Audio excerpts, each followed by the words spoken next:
শিকল বেরি দিলেই কি আর কাউরে বান্দা রাখা যায়? শিকল বেরি দিলেই কি আর কাউরে বান্দা রাখা যায়? যদি থাকিতে না চায় কি লাভ হইল শিকল বেরি দিয়া পাখির পায়?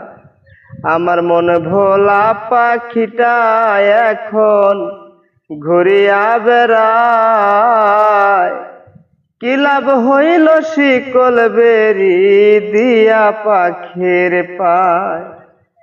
কি লাভ হইল শিকল বেরি দিয়া পাখির পায়?